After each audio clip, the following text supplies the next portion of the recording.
Bom, galera, eu terminei o último vídeo falando como eu preparo aula para adulto, na real eu ia falar para avançado, me perdi, perdão, tá? Mas vamos lá então. Eu fiz o outro vídeo falando sobre a metodologia para a turma iniciante e agora eu venho falar para vocês sobre a metodologia para a turma avançada, né? Como é que eu penso que tem que ser uma metodologia para a turma avançada? E reparem que eu estou falando aqui de aula de jiu-jitsu, né? Eu gosto de diferenciar aula de jiu-jitsu de treino de jiu-jitsu. Na aula eu ensino jiu-jitsu, ensino técnica, conceito, situação, detalhe, posicionamento, estratégia, mentalidade de luta. Isso eu ensino numa aula de jiu-jitsu. No treino, aí eu faço específico, repetição, faço treino direcionado, né, faço posicionamento específico. Aí são situações diferentes. Aí no treino a gente trabalha para melhorar o rendimento daquilo que a gente já sabe fazer. E na aula a gente está ensinando algum conteúdo novo para o nosso aluno, tá bom? Então eu costumo preparar as aulas montando, eu gosto de iniciar elas montando algumas histórias, né, como conexões de luta, por exemplo, vindo de queda, trabalhando com passagem, montada, finalização, puxada de guarda, raspagem, montada, finalização, queda, passagem, pegada de costas, finalização, raspagem, joelho na barriga, finalização, raspagem, controle lateral, finalização. Então meu aluno vai passar inicialmente pela movimentação básica de todas as sequências de luta e depois todas elas vão acabar se conectando uma na outra, né? Uma raspagem para naquela situação de passagem da aula anterior. E aí a gente vai conectando as aulas assim daqui para frente. Porque é importante, né? Eu aprendi muito no jiu-jitsu e durante muito tempo eu ensinei. Hoje a gente vai fazer uma raspagem aqui. Aí raspava. Outro dia ensinava um armlock. Aí outro dia ensinava uma queda. Como se fosse para ensinar mais técnica para o nosso aluno. E eu faço um comparativo com a minha professora de inglês, que é como se eu ficasse só ensinando palavra, palavra, palavra, palavra. Então eu enchia a cabeça do meu aluno de palavra, mas chegava na hora de ele fazer uma frase, de ele falar inglês, ele não conseguia porque ele sabia palavras soltas, ele não sabia conectar as palavras, né? Então hoje eu penso que mais importante na aula avançada é eu ensinar meu aluno a conectar as posições umas nas outras e criar essas sequências lógicas na cabeça dele, né? Então ele precisa entender o porquê de cada movimento, o porquê de cada situação, como ele conecta a raspagem com a passagem, como ele conecta a passagem com a montada, como ele pode desde a raspagem já fazer a pegada que ele vai usar para finalizar da montada, sabendo planejar a luta na cabeça dele, sabendo organizar a luta na cabeça dele. Eu entendo que é impossível um professor saber de tudo, ser dono de todo o conhecimento e por mais que ele soubesse, seria impossível ele passar para todos os alunos com excelência, né? Eu sempre dou um exemplo assim, se eu for me especializar em meia guarda com os meus alunos, por exemplo, ensinar meia guarda, eu posso ficar aí 4, 5 meses ou um ano, 2 anos, 3 anos trabalhando só meia guarda. Né? E ainda assim eu não vou passar tudo que existe de meia guarda, não vou conseguir passar todas as raspagens, finalização, passagem, controle, né? O posicionamento, os conceitos.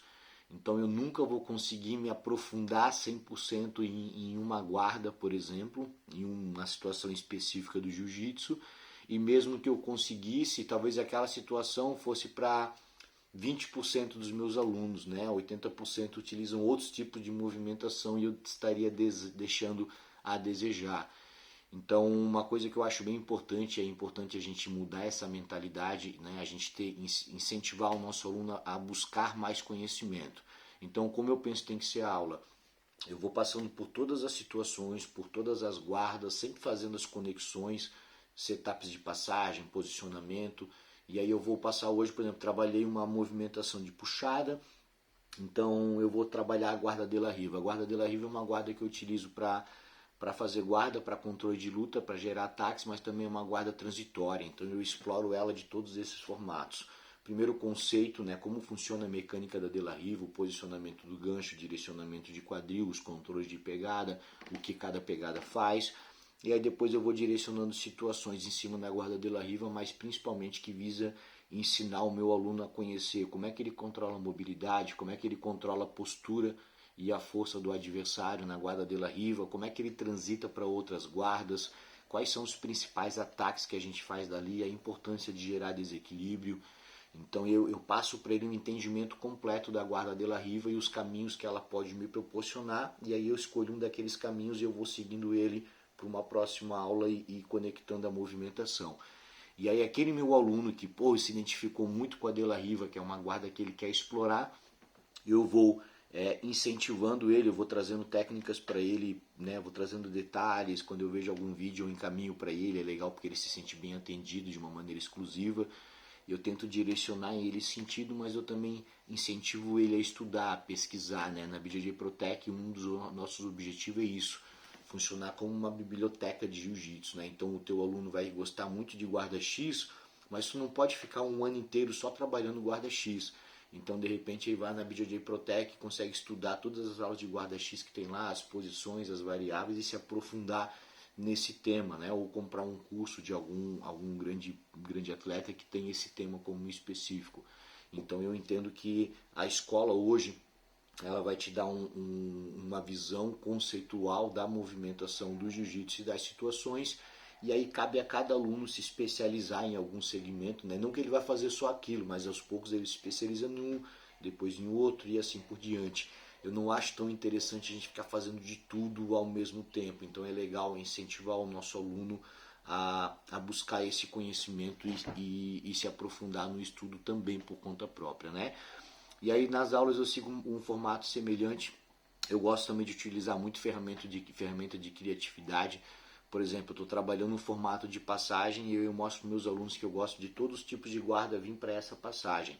Aí eu mostro como é que eu venho da de la riva, como é que eu venho do long step, e aí eu falo, agora vocês vão em duplas ou em trios, em quartetos, ver como é que chega nela de outras situações, me mostram outras situações que vocês podem chegar nela, né? E aí eu incentivo o meu aluno a trabalhar a partir dali. Aí eu gosto de fazer também ele montar sequências de luta na cabeça dele, né?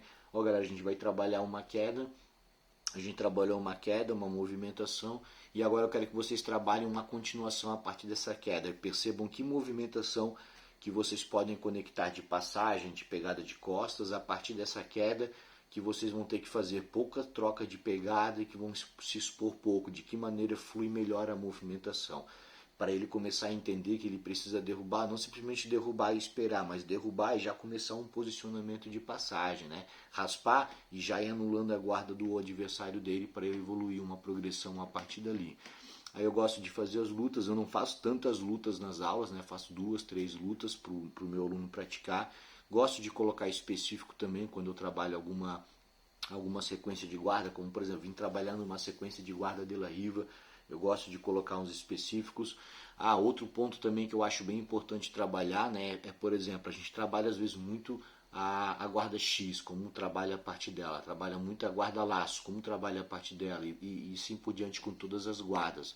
Mas às vezes trabalha pouco de como chegar nessa guarda, né? Então eu acho importante isso. Eu vou passar a guarda X, eu mostro para o meu aluno vários caminhos para ele chegar na guarda X. Quando o aluno está com quadril baixo, está com quadril alto, na puxada, na tentativa de passagem, na reposição de guarda, como eu faço ele levantar o quadril, como eu direciono as pegadas dele.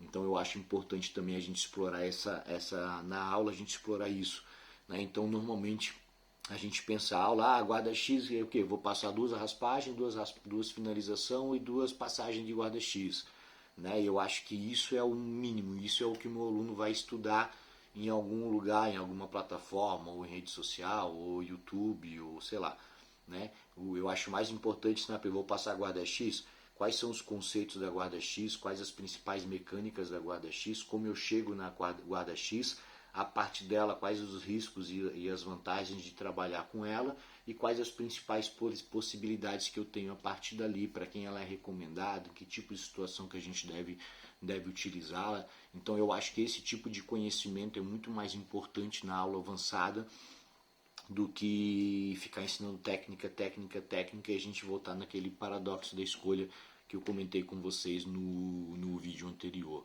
Então eu entendo que essa é uma formatação legal de a gente pensar as aulas e começar a trabalhar a partir daí. E dessa forma a gente vai criando roteiros e depois a gente vai voltando nessa movimentação e cada vez que a gente volta, a gente traz algum elemento novo, né? Por exemplo, passei a guarda de la riva agora, Aí quando eu vou passar ela de novo, eu passo com outras técnicas, mostrando outros detalhes importantes, mas que também abordem os principais conceitos daquele tipo de movimentação.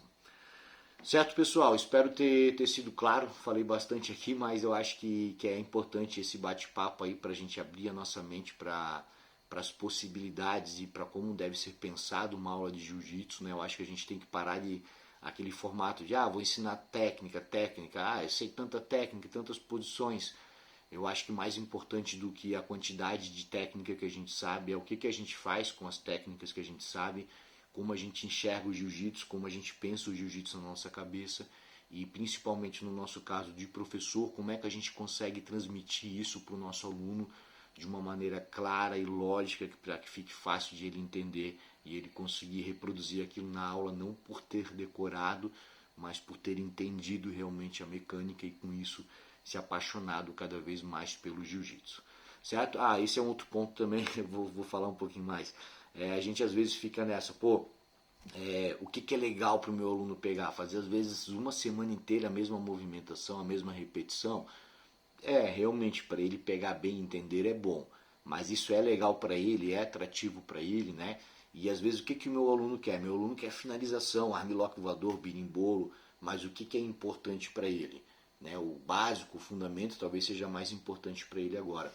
Então a gente tem que sempre se posicionar e pensar entre o que o meu aluno quer e o que ele precisa, o que eu acho que realmente é eficiente, mas o que também é atrativo e é legal para o meu aluno, né? Para eu conseguir passar o que é importante, mas que ele continue motivado, eu passar o que ele quer, mas também entregar o que ele precisa, que nem sempre são as mesmas coisas. Certo, pessoal?